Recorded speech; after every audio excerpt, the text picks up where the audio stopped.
Take one. Episode 15. Damn, 15 already. Yeah, at the end of the season, you should make a montage of all of them from every episode. Oh, I like that. Yeah, that's a good idea. 15. Wow. Okay. Good morning, good evening, good afternoon, good wherever you are, and welcome to another episode of the Levicity Show. Levicity, I'm still working on this intro, but Levicity, it's a lifestyle, it's not just a word. Levicity is the art of doing what's necessary or difficult to succeed, regardless of fear, obstruction, or embarrassment. A lifestyle we should all live by. I'm trying to live by it every day, but succeed in what? whatever you want to do, you got to dominate. Dominate. But Some here people for another might. episode. We got Daryl here again. Hi. Darwin here again. And we got a special guest for today's episode. Rudy, how's everything? Great. Glad to be here. Glad to have you. How's life been? Anything to update us on? I feel like I'm gonna just keep saying this. Still worth living, you know. That's just You know, if there's ever a day it's not, just, you can call me, right? yeah, right. No, it's good. It's good. Damn, there's just so much happening, like in these like months. So much change. That's like, like the way I akin it to is like this, right? So, you know how you always wish your choices would come one after the other, but for some reason they always come at the same time, and you have to choose. That's what's been happening for the past like month or so. So Murphy's Law. yeah, pretty much. That's me. I'm the walking embodiment of Murphy's Law. That's Goddamn. Darwin, how's life been? Not nearly as exciting as Daryl's. exciting. Okay, I guess we're gonna use that. Life's good. I'm still working on the business, still learning. How's the business going? It's going Turned in the right direction, but it's still going. Turned $1 million? Huh? You made $1 million yet? I mean, I would never say that on the show. Like nobody needs to know that. That's smart. So You gotta ask, are you a rich baby daddy yet? I would just be like, it's going well. But y'all would know. I won't say, but there'll be signs. Probably. You see a large shiny thing on his finger? Pull it with Cuban links. Rudy, how's life been? How's everything? Life has been good. I took on a new career challenge. I work now with some youths that have in a correctional detention, and that's a new challenge because they're young men and they committed crimes that they need to be punished for. So that's a challenge. But other than that, everything else is good. That's good to hear. How is it working there? Yeah. Yeah, I had so many I was questions. curious as well. I was like, It's difficult because these young men, or the young men that I work with, they had no real role model. Some of them, or most of them, didn't have like fathers at home, and they pretty much turned to the streets to get a lot of answers, to give them guidance. And what the streets did, they didn't do anything but show them the wrong way, how to govern their lives through crime. And so my job is pretty much try to prepare them for where they're going, because it's a detentional facility. So some of these young men, they committed crimes, and because they're not of age yet to go up to the big jails, they have to wait till they get to that age before they go up to the big jails like Rikers, Sing Sing, and so forth. So my job is to pretty much try to prepare them mentally for that next step. And it's just difficult because all they know is the streets. Mm-hmm. And so, that's challenging itself. And then they really only know how to turn on each other and want to commit additional crimes inside the facility. So, but that's challenging. So every day is challenging. I probably drink more now than I ever did before. But I do have a certain passion. That's why I'm there, is because like I know what it's like not to have both parents, and I was fortunate to make the right decisions and not take that path. So I just have a certain empathy for them, even though they're you know murderers, whoever. So Like, what's the youngest you've seen in there? 15. So you got 15, 16, and the oldest would probably be like maybe 20.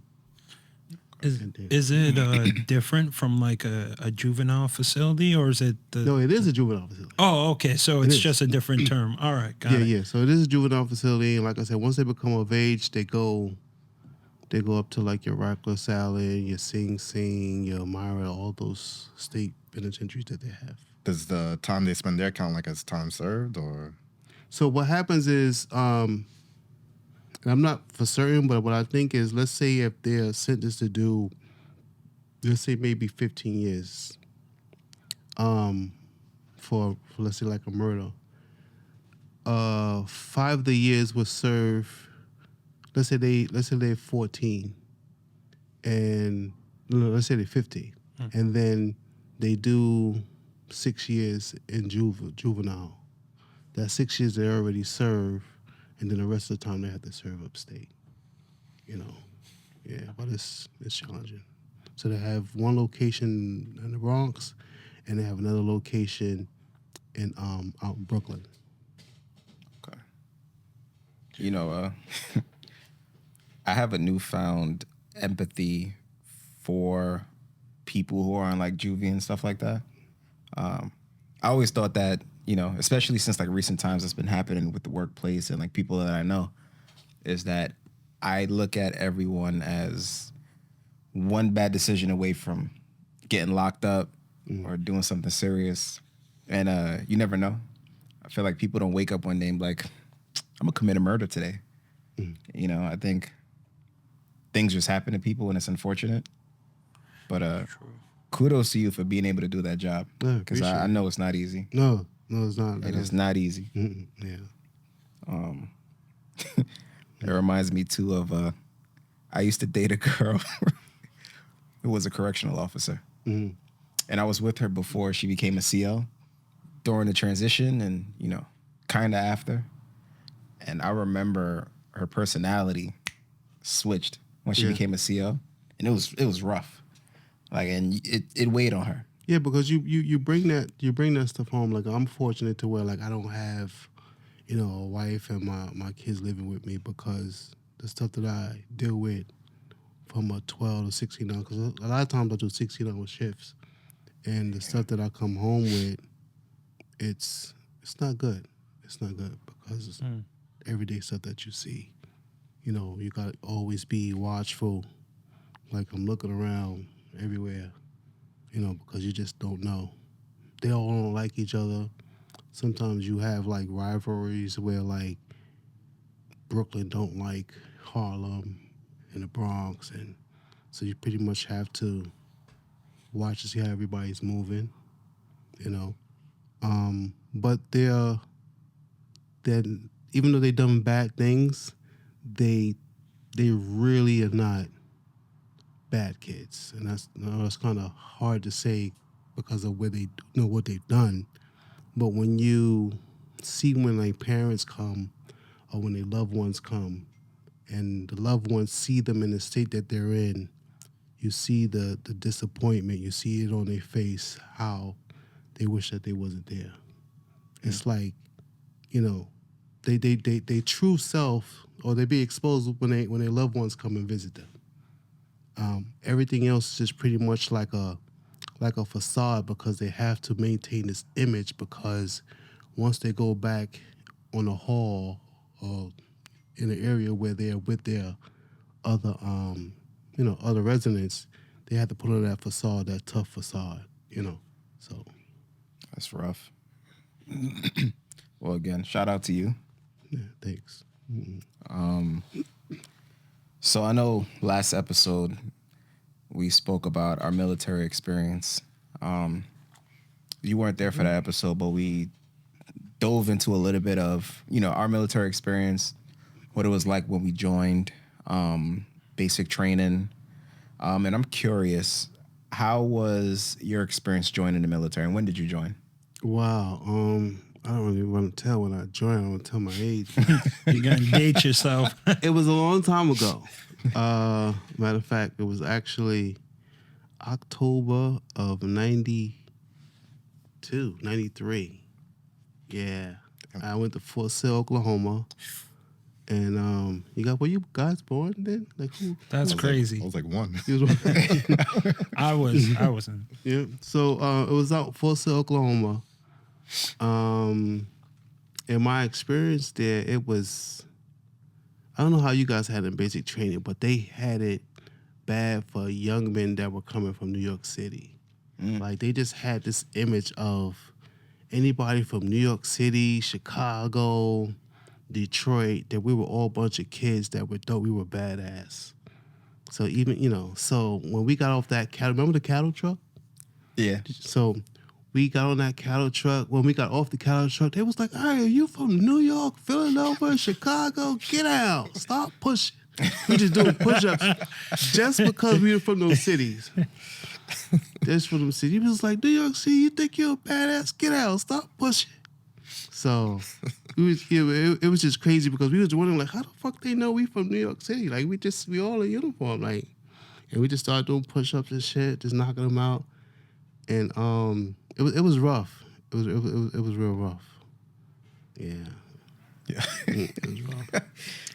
I remember when I was in basic too, it was a thing too. Like, oh, you from New York. But even at AIT, it was like that.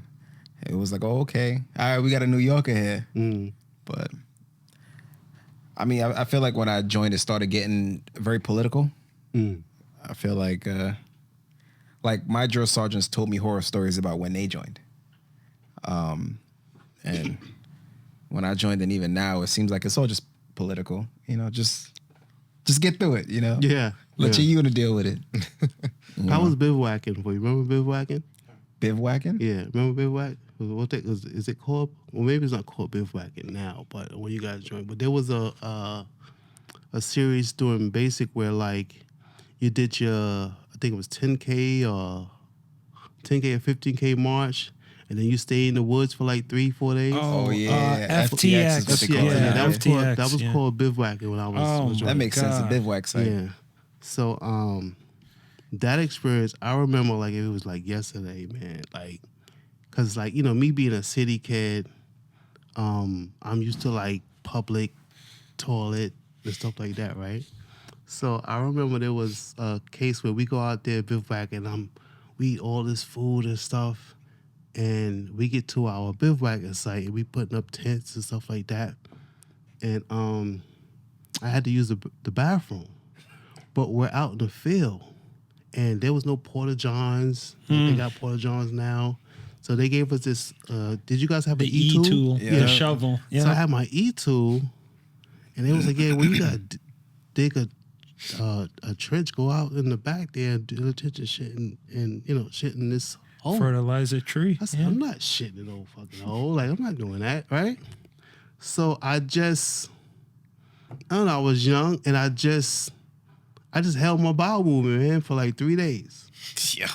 Word, right? So we get back so now 3 days back, we're going back to the barracks, and my stomach is all like, I'm looking like crazy. I'm looking like lopsided because I'm full of shit all in my stomach. Right? MREs. That's what. Especially MREs, right? So we get back. I couldn't wait to get back to the barracks, man. We get back to the barracks. I go use the bathroom. I don't mean to be, discussing anything, but I took this shit. It was like a coil, and that shit just kept going around and around and around and around. I had the shit for at least 20 minutes, and it was just like I was full of so much shit that the room, it was a smog that was just coming up from the toilet because that's how hot the shit was, kid. And like I said, like, I was young. Nobody really told me the danger of that. But then I later found out, like, I could have died of poison, or like, if I would have ate like another MRE, I probably would have had shit coming out of my ears or my mouth type stuff because it was just so I was just full of so much of waste, whatever. But I just was not trying to shit in that hole. Okay, like I needed indoor plumbing. Okay, like that's what I was used to. Oh damn! Yo, that resonated with me because the first time I ever used the e-tool was the last time I went to JRTC. Fort Polk, Louisiana. It's like fucking 95 degrees every day. Humidity's through the charts. And we were in the field for like a week and a half. And I couldn't hold it for a week and a half. But I did it in increments. So like Okay. I held it for like a couple days, then right. went. But I remember a battle buddy hooked me up. And I had to dig a hole, but he had like this fucking stool or seat that had a hole in the middle so I could be comfortable. Yo, I dug a hole, put the seat down, sat, took a shit in the woods, and I remember just thinking like, yo, I gotta get the fuck out. This ain't it. Word up. Damn! I felt that city lifestyle, man, because Oh, well, I guess mine is different because I caved immediately. I caved immediately. First day of FTX, I was like, I gotta go.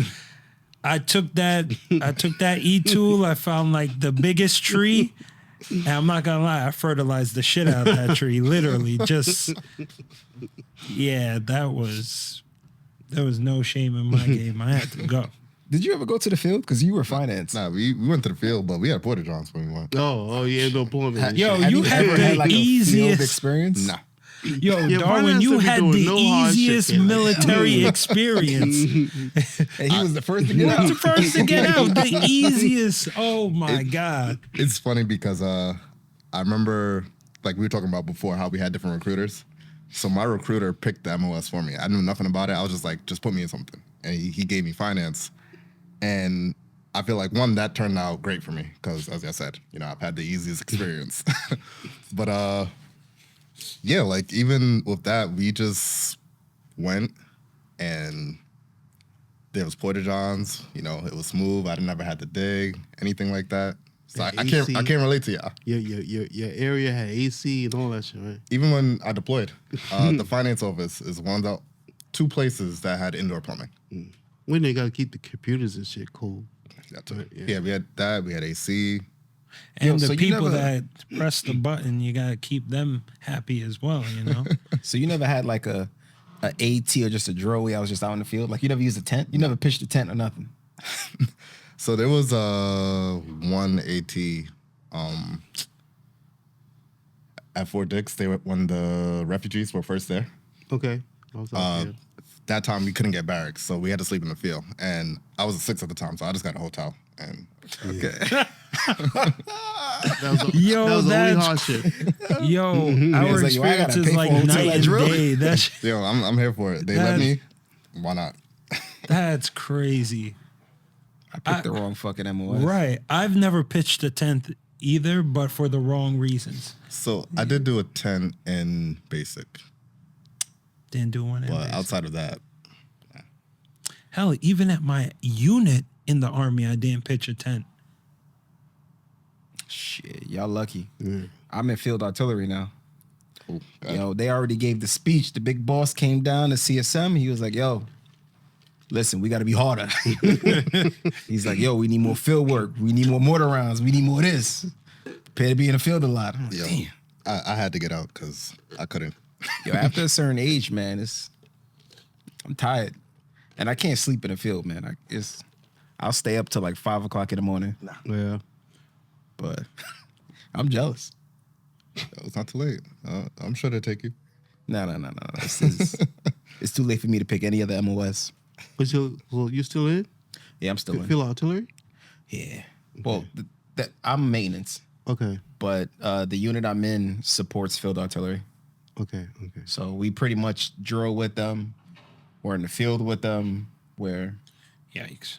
yeah, it's. What, like an 88 mic or something? What's your- Well, when I joined, I was a 91 Juliet. okay. I guess now it's a 91 X-ray. Okay. It's just maintenance. Okay. Couldn't pay me enough. I was in the 92 series. Yo, this. You said you were what? I started field artillery. That's when there was a 13 Bravo. then. Yeah, I think it's still a 13 Bravo. And then I went to be a 63 Juliet, which where we were maintenance, but we focused more on the generators. Oh, okay. And then I switched over to a 52 Charlie, which is utility repairs. So we would work on like the AC units, Yeah. the refrigeration units for like, and the laundry units and stuff like that. Okay. And now I'm currently food service, so I'm a 92 Golf. 92 Get Down. Yeah. I love it. So Out of all of those MOSs, which one was your favorite? I'm gonna say 92 Golf only because we have access to all the food. It's true. Like I eat when I want, how much I want. It's true. And you gotta sample. You gotta Yeah. sample the I gotta product make before sure that you it's safe for the soldiers, exactly. you know what I'm saying? So Sample that's what I So, do.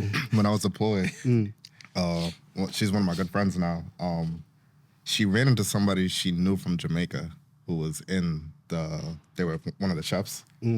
So in the finance office, we actually had a stove and all that. So he would just give us food and whatnot, and we would just cook in the finance office. Jesus, this guy. So he did you even yeah, deploy? he didn't even have to go to the DPAC. Like he was just chilling. and shit. He probably never ate an MRE in his life, okay? Not after basic. Man, got options. Yo, this is why you got out, no problem. You're like, hey, this ain't hard at all. I can leave easy. I'll admit, I got spoiled after a while, and it got to a point where I felt like I couldn't do things that they were asking us to do. And I was lucky because I was an E6, so I kind of had that latitude to kind of do what I want. So, yeah. Yo, fuck. Is it true that I heard this from, well, they were paralegal. I don't know if it's with finance too, but there was a soldier who drill was too far, and so they got issued an iPad and they just work from home. And I was told that finance does that too. We had iPads in AIT, but that was the only time. Like remote work? Yeah, like you're on drill Work status from at home home? on your iPad. Just Maybe during COVID. Yeah, that's what I was yeah. just about to say. Because during COVID, we were drilling from home for like 2 years. 2 years. Yeah, Yo, for me, I Just- think it was like 3 months. logging on to not Zoom. What's that? Teams, Microsoft Teams.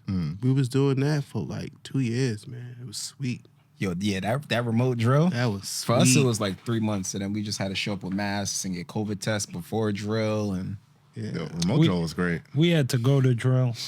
like even during COVID, like I'm talking about like the height of COVID. Like Height of COVID, no, not really. But like when it started, like year 2, yeah. okay, When COVID hit, I was just coming back from Kuwait. Like COVID was like maybe 3 days old. oh, you came back at the perfect Yeah, time. because then. matter of fact, my flight was the last flight to come in. Like after that, they closed the borders out. Like you couldn't leave or come back for like Jesus. a while. Can you imagine you about to come home from Yeah. deployment And they're like, nah, nah, you leave. can't And then- leave. No. And then there was no. soldiers because once we came back, we were stationed in Fort Hood, and there was after us. There was some people that were in Fort Hood that were quarantined. Like they couldn't even get back home. So imagine staying in Fort Hood for like 6 months, and you just left Kuwait, and you know what I'm saying? Like you this close to getting home, but you might have COVID, so you're not going anywhere. At least that's active duty time, but that still sucks. Yeah, Yeah, That this still is- fucking sucks. There's So close to nothing home. in Fort Hood. yeah, Yeah, I feel Yeah, like you're right. I'd rather be on the deployment than in Fort Hood. I wouldn't know. No, that's a close one. That's a close one. yeah. That, if it's Kuwait, I'll stay in Kuwait. Because here's the Yeah. thing. Okay. Here's the thing. If you're being quarantined, then you can't go nowhere. So it doesn't matter where you're at, whether you're in Kuwait or whether you're in Fort Hood. But if you're not quarantined, but for some reason you can't go home, at least you can go to Dallas. At least you can go to True. what's that other city? Austin. You know what I'm saying? Like to get you back to familiar with the stuff that you may be familiar with once you were in Kuwait. Well, I assume that I don't know because I wasn't deployed while this was going on, but I assume they still had to work. Like But in Fort Hood, No, like if you're deployed and COVID's going on and whatnot. They still worked. Yeah, somebody still works. So I'd imagine being quarantined and not having the option to do anything. no, you did nothing because they kept you isolated only because they didn't want to risk you Yeah. affecting the people that don't have it. So you pretty much like you wasn't like you had access to certain things, but you didn't have access when everybody else had access. So you could go to the gym, Okay. you can go to DFAT, stuff like that, but it wasn't working. It was just more or less they were just trying to see whether or not how the COVID process was going, pretty much. I tell you what, though, when let me start by saying that it's Gotta it's preface it. unfortunate all the lives that was lost, all the families affected by COVID. Yeah. But when COVID first hit, I gotta tell you, man, traffic to get to work was beautiful. I enjoyed how quiet outside was. Yeah. I enjoyed not seeing so many people for a little while. Then after a while, I was like, oh, I miss the city that never sleeps. But when COVID first hit, man, and we still had to go to work, I was getting from JFK to Fort Hamilton in 15 minutes. The apocalypse. I mean, I thought the shit was over, Kel. I thought it was like an apocalypse for me, Kel, to see the city the way that it was. Like I wasn't ready for that, man. And like my sister, my sister, she had a funeral. She has a funeral home, and Oh, because I wasn't working, I was helping her out, and and her husband with the funeral home, and the amount of bodies that were coming out of there, and it was just a real scary time, man. Like I don't ever want to go through that again. yeah. I thinking about it, I never saw that side of it. Yeah, yeah. From what I heard, because we had service members on the COVID mission, we had service members like helping out the mortuary, like all the mortuary affair people. mortuary affairs people, like everyone in the morgue. We had service member helping them out, so they'd had to go to the homes and like recover like the bodies, because and it made us realize that people can't be alone. Like we need things to do. We can't be like with our thoughts for a long amount of time, because some people, like, without COVID, they would have worked their 9 to 5 or whatever the case may be, or had something to do. But now, since when COVID shut everything down, they had nothing to do with their time, and some people couldn't handle that. And it resulted in many people, like, if it wasn't COVID that got them, There's loneliness. Yeah. yeah, and then they ended up taking their lives. And then I know service members that responded to that, and they said that it was brutal. Yeah. It's horrible. Damn, I guess I saw the good side of COVID. Yeah, you was looking at the good side, the bright Same. side. There was a Yeah, the bright bright side. side. That was the bright Yeah. side. That was the side you was. Because I looking didn't at. experience that, but I was living in Queens at the time, and I remember I would still go for my runs, and I just remember seeing how many families were in the park. Like you see husbands and wives, well, I'm assuming couples with their kids and stuff like that, and I was like, oh, you never saw this before, But I didn't see the bodies and the chaos and stuff, because even out on post, when we were going out on post, we were working long ass fucking hours, but everybody, it was only essential workers out there. So we still patrolled and protected pretty much an empty New York City. I had a Escalade truck at the time, and like I said, my sister owns a funeral home, and there were so many bodies coming throughout the city, her funeral home, that I used to transport bodies to matter of fact, I used to pick bodies up from the local hospitals, bring them to the funeral home. Back then, you couldn't have a family service. It was more or less like maybe 1 or 2 people, and then that was a service, and then off we were going to the crematory. I used to have like maybe 3-4 bodies that I used to put in my truck, and transfer them over to the crematory out in Newark. And when you got to the crematory, there used to be a line full of vehicles. Everybody's carrying deceased loved ones. There's this big funeral home out in the Bronx. I forgot the name of it. He used to have like U-Haul trucks full of bodies. That's how many people were passing away at the time. It was just a sad time. Damn. It really was. It really puts things in perspective for me. Yeah, that changed my perspective a lot. Yeah, because mine was more like yours. COVID for me personally was fantastic, and I would have done it again. But you know, when you hear stuff like that, When you hear that, it's like, It kind happy of that we've passed that period of time. there was a point. I'm not gonna lie, I was waiting for the second shutdown. But you know, when you hear stuff like that, it's like, you know. Yeah, I think I enjoyed the shutdown part. Let's go with that. You're in the reserves, right? Yes. So were you guys activated when COVID hit?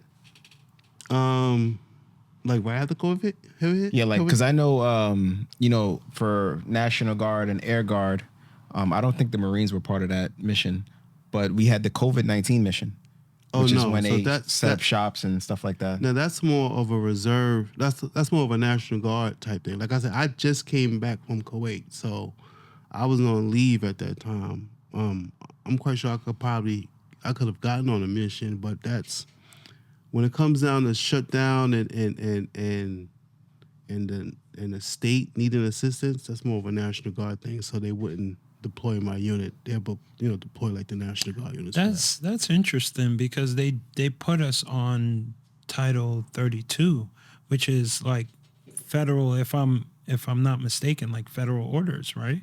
Yeah, but I mean that's the purpose of the National Guard too. It's to support state and local. You know. We work for the Operations. governor at the end of the day, so it makes sense. Now, if Okay. they needed additional assistance, then they probably would just, call on the reserves to participate. Like, not saying that they probably wasn't reserves participating in that mission, but it wasn't like an order thing from our unit. It'd be more like, okay, if you knew somebody that was a National Guard and you wanted to get on orders, they would make an exception for you to be the reservist to help out, to assist. But the whole mission overall is a guard thing. Matter of fact, there's still guards that are serving to this day. Yeah. But not because of COVID, but I guess more because the migrants that we have now. That so. Yeah, that's That's a whole- definitely going on. Yeah, that's a whole nother thing. What was your deployment experience like? And wait, first, where did you deploy to? And then how was your deployment experience? So I went to Kuwait back in 2018, 1918. And Kuwait has to be maybe the hottest place that I ever visited in my life, man. I remember getting off that plane and that fucking heat just hit my face so hard that I just started crying. like what the fuck I'm crying for? Like, you know what I'm saying? Like, it was just so hot and it just pulled my skin back, causing me to cry. And I was like, where the fuck are we? Like it was like a plane just landed in hell. And it took me about a month of my skin getting acclimated to the heat because I would cry every day that I come outside. That's how hot it was. After I got acclimated, I stopped crying and shit. But it was. I think I can play mentally every day until it was time for me to go home. Like, when the fuck am I going home? Like, it was just nothing really pleasant. Like, they try to make the environment conducive to like how you would be if you were home. Mm-hmm. They have recreation, they got a gym, they have movie nights, stuff like that, have big theater, but it's not home. It was just fucking hot. Were you at Arif John or Beering? I was in Arif John. Whoa. Yeah. There we go. I love Arif John. I mean, it came close, but it just wasn't enough for me. I just wanted to go to fuck home. Like I did some I went to college there, took some classes. I was the supervisor for Arif John DFAT. I did the Midnight Chow. So Sounds like a good gig. yeah, the gig was good, but in the daytime it was like, yo, it's too fucking hot out here. Kid. Like, you know, you couldn't mingle with the female soldiers. So that was, you know, so I think I was probably the strongest I ever was in my life during that deployment. It's mentally strong, just You know, but I met a lot of good people. And I just exercised a lot just to keep myself focused. You didn't have to do a lot to exercise. Like what I used to do, I used to have my vest and my boonie cap and my boots, and I would just walk around the track for like an hour every day. And that's how you lose weight out there, because it's you fucking just hot. sweat You everything. just sweat, Jesus. Yeah, you know. you losing weight no matter what out there. Yeah. So Jesus. Damn, maybe I need to I gained go. weight out there. I mean, Yeah, you finance. Yeah, I mean, AC, plumbing. We had Yeah. to walk to the motor pool every day and back, and that was like a mile. So what would you call that? The USO, that was decent, but it wasn't like home. They had like games like PlayStation 5s and stuff set up over there where you could play your games and stuff like that. They had bowling. No, they had bingo. Bingo was big over there in Kuwait. yeah, Bingo nights was big. Even though I ain't win a fucking game. I don't know how I in the whole deployment never won a bingo game. I never won a bingo game while I was deployed. Did they play like spades or like stuff like that? Over Yeah, there? they played, little side games, but bingo was big because they offered big prizes. Like you can get you like a stereo system or like a Beats speaker. Like they was offering like grand prizes if you won a game. And I've never won. Headsets they were offering, Beats headsets. Like the prizes were grand, But I never won. But the commodity, the people that I've met there, that's what made the experience great, because you see people from different walks of life, different states, and it was good. I participated in the 3-on-3, not the 3-on-3, the 3-point shooting contest out there in Kuwait. The basketball tournament was nice. So they try to make it cool for soldiers, but there's nothing like home. Nothing like home. that's funny.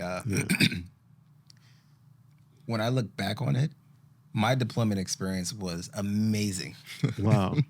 And it was amazing because of the headspace I was at. Like, I'm trying to channel that headspace here at home. But back over there, I didn't have distractions. So, like, I didn't start going out and going to, like, the softball games to support and stuff until, like, towards the end of the deployment. Really? Yeah, I would wake up at 3 o'clock in the morning, hit the gym. I'd be in the office at, like, 6 o'clock, and nobody gets in till 9. And I'd work, come home, go back, shower, sleep, and I rinse and repeated for months. What And zone were you in? I was zone 6. Don't say okay, zone 6. Yeah. And partially the reason why I did it was because I got thrown into a position that I knew nothing about like a week before we went out there. So I had to learn, but I was focused. There was no distractions, no nothing. That was the one place where I could just focus on my job. And it was my job and my health. And it was beautiful. If I could channel that here, that's the goal. And I actually enjoyed the heat after a while. I think your body just probably gave up. I think it's the Jamaican in me. You know, Yeah, the I showers prefer are the heat over the awful. cold. You like the showers there? Oh, yeah, the showers. That was my only problem, was like the bathrooms and stuff, because being in the city, like I like cleanliness, but the ACs were always working. The walk wasn't really that far to the showers or the defact. The walk to work was crazy, but after a while you get used to it. How long was the walk? It was a mile to get to the motor pool and a mile to go back. You didn't take the bus? Nah, the bus didn't go that route. It was an awkward route where we had to cut through everything to get there. It was rough. Yeah. I borrowed somebody's bike for the time being when I was out there because I didn't stay in zone 6. Like I worked in zone. Matter of fact, I was in all zones. I started out in 2, ended up in 6, but I worked in zone 1 as well. And there were bicycles everywhere, so I used to borrow bikes. I thought about it, but when you gotta fucking ride that bike in the sand, you might as well.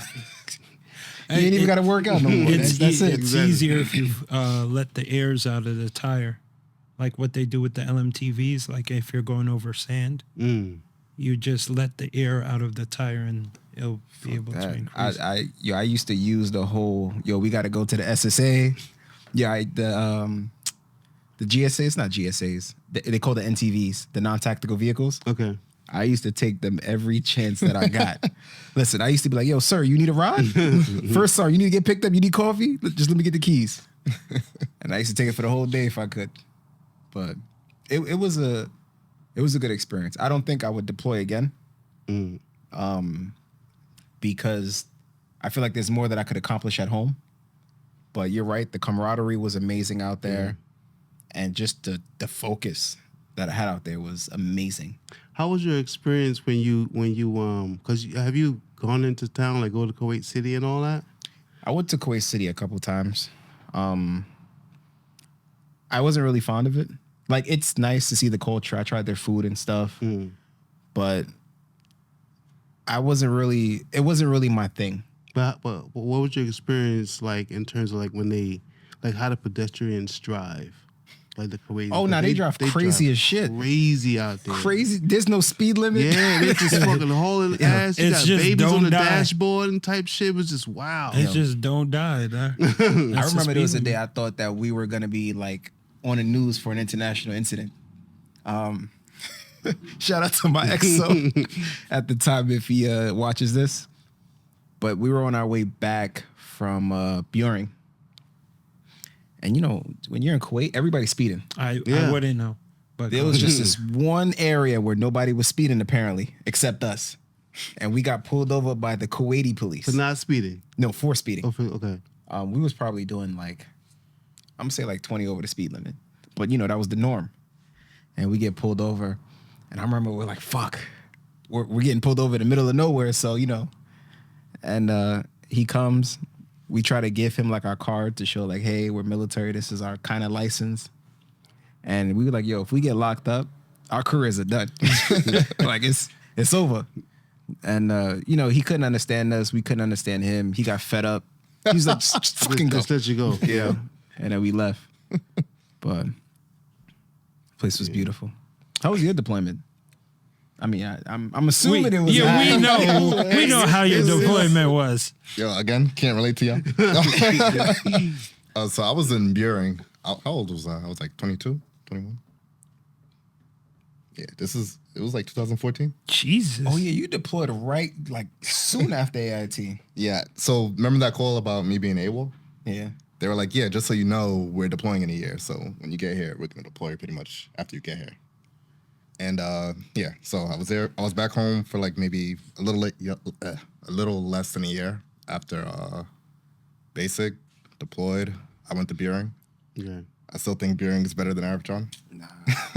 They talk shit a lot about each other. Buring is trash. Buring is great because my experience with the military is that anytime, like, I want to avoid large groups. Okay. Because I feel like whenever you get into a large group, they just do too much. Yeah. I agree. So, fortunately, finance, always a small unit. We went over there, it was maybe 20-something of us. And then they split us up among 3 different places. So, like, some of us went to Arifjan, some of us went to Buring, some of us went to Jordan. I was actually initially supposed to go to Jordan, but I didn't have my passport, so I got stuck in Kuwait. You would have got in trouble if you went to Jordan. I think everything worked out exactly how it needed to work out. Like a good way or a bad way? You could drink in Jordan. Oh. Yeah. There's more freedom out there. Yeah. I feel like y'all knew me then, and I couldn't I needed to be where I was. I'd be like, now I could go and I'd be responsible, whatever. But at that time, I was right where I needed to be. Everything happens for a reason, which is Absolutely. probably why I haven't deployed yet, which is crazy because I know my luck, and y'all know my luck. Would So- you deploy now? Eh, if it was given to me, probably just so I could cap out my active duty time. And it's 6 months. It's not like a full year like the Got y'all Air Force people, man. But once again, given my luck, I don't think I'd be going to like a nice Air Force place. I feel like they'd be like, "Oh, damn, we mixed up the You going to paperwork. Saudi or some shit. We gotta. Oh, damn, this flight is going to Syria or some shit like that." I was like, "Great." I feel that's what my luck is gonna be They like. saying a special forces unit or something. I wanted to get attached to special forces. Fuck that. They live by their own rules. Honestly, when I was deployed, there was a special forces unit out there, and they looked like they were just chilling. Yeah, they chose. I mean, who's gonna tell them to, aside from their commanding officer or No, they're not like the president? regular army. Yeah, like I feel like the rules didn't apply to them. Yeah. I remember it was a thing that so my unit, they left all the girls in Kuwait. So the part of the unit that I stayed with was mostly female. It's like 70%. Yeah, And you I remember- had to stay in. I remember they were upset because they wanted to wear like short shorts, Okay. and the base, like pretty much everybody on base was like no. But the special forces guy, that was their thing. They wore short shorts, and nobody said anything to them. Yeah, Well, I feel like that's kind of like a culture thing, though, right? What do Because you mean? I'm not quite sure the cultural like biases and differences in the Middle East, but you know, if a woman wears short shorts there compared to a man wearing short shorts there, I think that it's military wide, where Yeah. short shorts isn't really allowed or it's frowned upon, no matter the gender. I would say the Middle East, it's definitely heightened because it's the Middle East. But Yeah, even like you got to wear shirts with sleeves and stuff like that. Yeah. Like I don't think like I get what you're saying, and logically, yeah, it makes sense. But I think it was just like you can't single out, hey, only the females can't do this. that's true. That's true. and special force, I always thought that special forces, the difference between special forces and the other 95% is that they don't do the extra. Like we have the extra in place where, you know, it's like what we wear, the mandatory briefs that you can't do this, you can't do that, sign out. They're there, they know their mission, they're chilling. Yeah. I think they're kind of like I can only akin them to like PJs in the Air Force, right? Where it's like you have like a small group of PJs, then the whole unit revolves around getting them ready. that's literally it. Everyone else is just support for that small group. Yeah. You know, it is. depending on the wing you're in. Like I'm in a rescue wing. So like you have the PJs and then you have everyone else supporting the PJs. So it's That makes sense. It's crazy too. My brother-in-law, he was 160th SOAR, Special Operations for Active Duty. And I remember I went to go visit them, and he showed me their compound. And like he took me with him to work one day. Completely different. First of all, they don't wear uniform. My man was like, yo, fuck it. My uniform is somewhere. Everybody showed up civvies. There's no saluting. There's no nothing. He showed me their compound. They got like dietitians right here. They got like the sexiest CrossFit gym I've ever seen. He took me to his workplace, and you know, there's helicopter pilots and stuff. They're the pilots and stuff for special forces. all right. So he showed me their facility. They had like this whole training thing where it's a helicopter in it, and it simulates you flying and stuff and accidents and rollouts and all of that. And the facility was crazy. And you can't get on the base unless you wanted them. Well, that part of the base. And it was just interesting seeing like how that percent live. It's like, oh, okay. I wish everyone could have that, but I get it. I get it. I got a question for you guys, for all of you guys. I'll start with you since you got out. Did you have any career goals or rank goals while you were in? My 5, that was about it. After that, I feel like it kind of went on autopilot. Like I got the 6 before it was even time because of that waiver. My unit was pushing me to the 7, so after a while, it was like it wasn't even a challenge anymore. Like I didn't really have to work for it. Like if I stayed in, I'll be at E7 by now. Pretty sure. That's a very interesting perspective because I have something on that.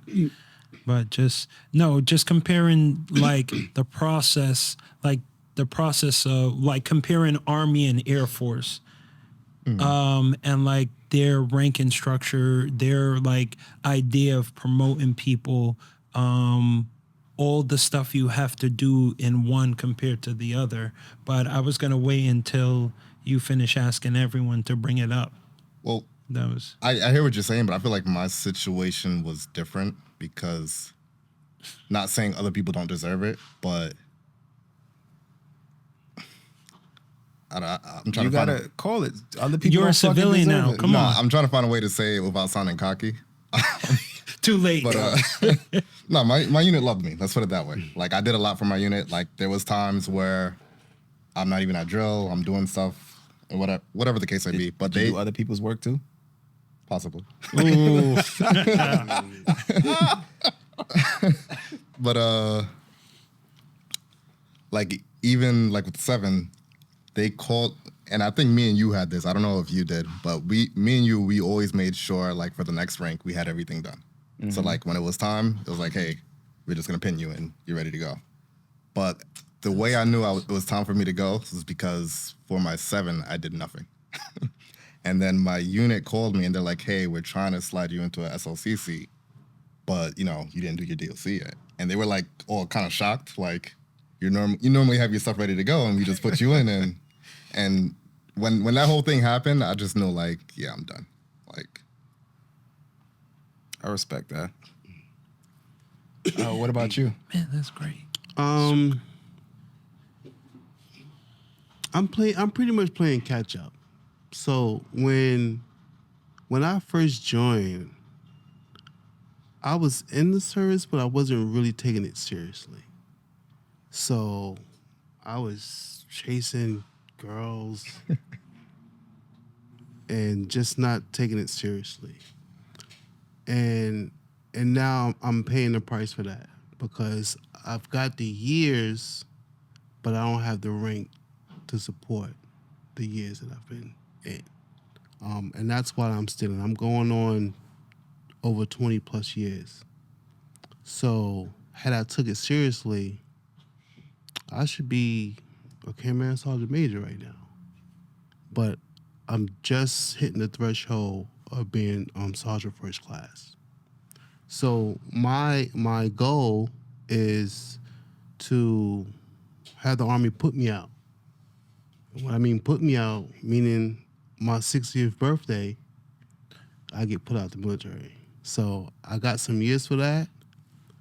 So my goal is to obtain as much as rank as I can before my 60th birthday. So about when I retire, I can say, okay, well, I got this rank.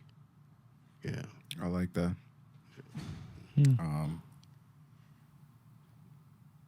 I think for me, I've never had like a career goal. I just wanted to excel. And I think we were in the same boat as far as like the promotions, to a point where I was an E4 for 4 years. But after that, every rank just came, in my opinion, a little too fast. But then again, like I always made sure within the first few months of getting selected or promoted, I had everything done for the next rank. So I was an E5 for like a year and a half. I got my E6, and then I was an E6 for 3 years on the dot. And as soon as I was eligible, I got selected for E7. I think now if I had to pick a goal, it's to get out before they try to offer me E8. of any kind. See, I see the problem. Y'all weren't challenged enough. That's why I told y'all to join the Air Force. You would be a E5 still trying to be like, what the fuck do they want me to do? Do what? Well, I would say that I put in the necessary work to get it. Of course. Like I'm not gonna say that. I think getting promoted in the Army can be easy. I don't think it necessarily is. I think it definitely does get harder as you excel. I think it's hard for E4 to become an E5. Yeah, because it's definitely like slot based. Like if it doesn't, I remember having that issue. Like there was no slots for like E5 or like E6. So it's like you're going to have to wait for a slot to open. But even so, like, so for E4 to E5, it's the EPP package. So you're getting rated by your leadership. After that, promotion points, if the slot's available, you get it. And for E8, well, I mean, Master Sergeant, it's same thing. It's an OML, but for like First Sergeant and stuff like that, you actually have to get selected. Yeah. And yeah, I feel like doing everything necessary ahead of time, early. Like, I still plan on ETSing, but it's just in my nature to do what I need to do for the next rank. So I got selected for E7, last year, January? And by March, I had the SSD done, the DLC done now. So that if they're like, hey, you want to go to MLC? I'm available to go because I hit the criteria. So E8 coming soon. No. So you at 7 now? Yeah. Okay. That's what it sounds like. I don't want it. I am fortunate that I've made it this far in the military. I've learned a lot. I do love the military. As much as I complain about it every day, I love it. It's done a lot for me. But I think my time is just coming to an end. I feel like it's time for me to close this chapter and open up a new chapter. So. You know when I complain about the military? Right during the ACFT test. Yo, I love the ACFT. Same. Right in the middle of that, like from the first event to the last event, I'm like, why the fuck am I still in this army? I love the ACFT. Before, how do you like it against the APFT? Like, which one do you like better? I actually like this one better. Same. Because it's, even though it's more events, you have more opportunities to pass. Whereas like those 3 events, if you couldn't do your sit-ups or any one of the events, like you still fail, but like they were the alternative events are better. And that's what gives you the advantage to pass this ACFT test. Okay. Like they got the roll, they got a fucking bike. Like who's failing the bike? You know? Like That's great. you know, the push-ups is 10. I don't want to pop shit about the push-ups, but them shit's a fucking joke. Like you mean to tell me I could rest my chest on the ground, just slide my arms out, bring them back in, and come back up? That's a repetition? As opposed to for years I just been, you know what I'm saying, like knocking them out like crazy. Now I can rest my chest on the ground and all I need is 10? I'm not complaining. I'm just saying I appreciate it. They're like, oh, You know really? what I'm saying? Yeah, you know, I don't want y'all to, change that shit, but that's easy. The most challenging event I would think would be doing all those events and then still have to run 2 miles. Like my legs be shot. So I hear you on that, right? And I've always struggled running, but for me, those was like extra 2-3 minutes you get, life changing. Yeah, changing. Yeah, that's... Yeah, like I've failed a APFT over a run. Never failed a ACFT over a run. Yo, I can't believe we had to get 16:36 at one point in time to pass. For a run? Yeah. Yeah, so Now that's it's what like you're 23 young. minutes. 20. No, that was when we first joined. Okay. Now it's like 23 minutes to pass. 23 minutes. Well, I ran I could track in walk high that. school, so I was pretty good for the most part of my years. Like I ran cross country in high school. I was on the basketball team in high school, so running wasn't the challenging part for me when we were doing the 3 events. As I got older, the sit-ups and the run became more of a hassle for me. Only one time I've walked, and I was like, fuck this. Walking is harder than running. 2.5 miles speed walking. I'd rather just run 4 laps. But the AFC, the new AFC test is clearly hands down easier than the APFT, I believe. For those of you who don't know, the ACFT is the Army Combat Fitness Test. It's a test that you have to do. It tests your fitness. It tests science. Everything. You're saying Before that, it was the APFT, which is the Army Physical Fitness Test, which was just push-ups, sit-ups, and a 2-mile run. This one is the deadlift, the plank, the hand release push-ups, sprint drag carry, and the run, right? Just 5 events. Oh, and the ball. And the ball throw, yeah. The ball throw. I love it. When I went to the Master Fitness course, they spoke a lot about it because, that was when the ACFT was fresh. Yeah. And they loved it at a time where everyone hated it because, that was during a period of time where they was trying to get, like, the reserves and stuff to, transition into it to see the scores. Everybody was saying they couldn't pass it. That was when the leg tuck was still there. And glad they threw that shit out. They made a good point, though. Like, from a fitness and health perspective, all those events warms you up for the run. They were finding that just doing push-ups and the sit-ups doesn't warm your body up enough to do a 2-mile run, and then you get hurt. And their biggest concern was soldiers getting hurt during the APFT or just working out in general. And sit-ups are horrible for your back. So I do love the ACFT. I just wish we could figure out a way to make it better logistically. The females overall are having issue with the drag carry, the pulls. Yeah, that's the hardest event for them. Yo, I had a soldier. She had to get a waiver for how small she is. She's like 4 something, and that poor girl. It doesn't matter what she did, she could not pass that sprint drag carry. I think she got out. It defeated her. That's just no joke. Yeah, when it weighed more than you. Are you pulling? Yes. I liked the leg tuck. I wish that it would have stayed, but that's just because it was easy. I fucking hate planking. I love the plank. Man, I hope the Air Force don't bring that shit. They're gonna look at them like, what is this? We're not.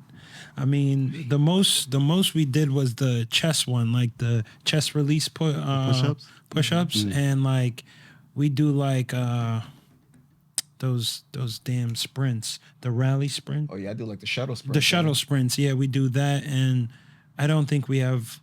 I can't remember if we have like a sit up. Oh yeah, the bikes, like the sit up bicycle crunches. Yeah, something like that, and that's it.